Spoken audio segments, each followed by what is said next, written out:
Hello everyone, তোমরা সবাই কেমন আছো? আশা করি তোমরা খুব ভালো আছো। আমিও খুব ভালো আছি। আমার নতুন একটা ভিডিওতে তোমাদের অনেকটা স্বাগত আর ভালোবাসা জানিয়ে আজকের ব্লগটা স্টার্ট করছি। তো দেখো, ফাইনালি আমরা ঘুরতে বেরিয়ে পড়েছি আর আজ হচ্ছে জগদ্ধাত্রী পুজো। তো সেই কারণে ঠাকুর দেখতে যাচ্ছি চন্দননগর। দেখো, স্টেশনে চলে এসেছি আর এদিকে সবাই মিলেই বেরিয়েছিলাম। মা, আমি, বড়মশাই আর গোপুরাও সাথে ছিল। তো চলো কি করছি সবটাই তোমাদের সাথে শেয়ার করব। আশা করি তোমাদের খুব ভালো লাগবে, পুরোটা দেখতে থাকো।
তারপর দেখো, অনেকগুলো ঠাকুর আর মণ্ডপ সজ্জা দেখার পর একটুখানি ক্লান্ত লাগছিল, তাই জন্য এখানে বসে সবাই মিলে একটু চা খেয়ে নিলাম। এরপরে চলে যাব নেক্সট মণ্ডপ সজ্জা দেখতে।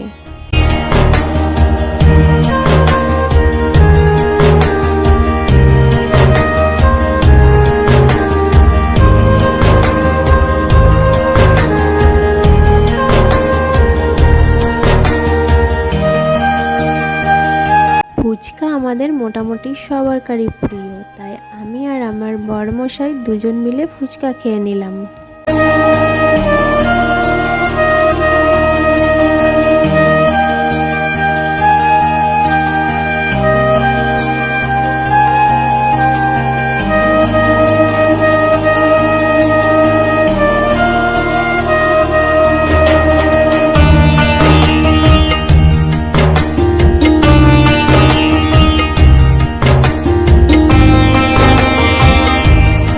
কয়েকদিন ধরে জানো তো, জানি না কেন, যেখানেই ঠাকুর দেখতে যাই না কেন আমার তো পাপড়ি চাটের ওপরে একটা আলাদাই অন্যরকমই ভালোবাসা এসেছে। তাই আজকেও আমি ঝাল করে স্পাইসিভাবে একটুখানি পাপড়ি চাট বানিয়ে দিতে বললাম। আর পাপড়ি চাট খেতে আমার বেশ ভালো লাগে। তোমরা কারা কারা পছন্দ করো পাপড়ি চাট খেতে?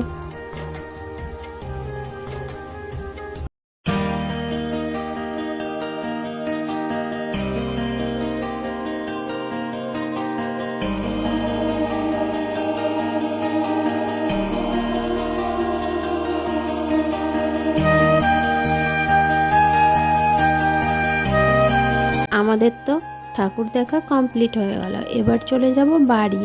আর ভিডিওটা তোমাদের কেমন লাগলো? ভিডিওটা যদি তোমাদের ভালো লেগে থাকে তাহলে অবশ্যই লাইক, কমেন্ট, শেয়ার করে আমার চ্যানেলটাকে সাবস্ক্রাইব করে পাশে থেকো।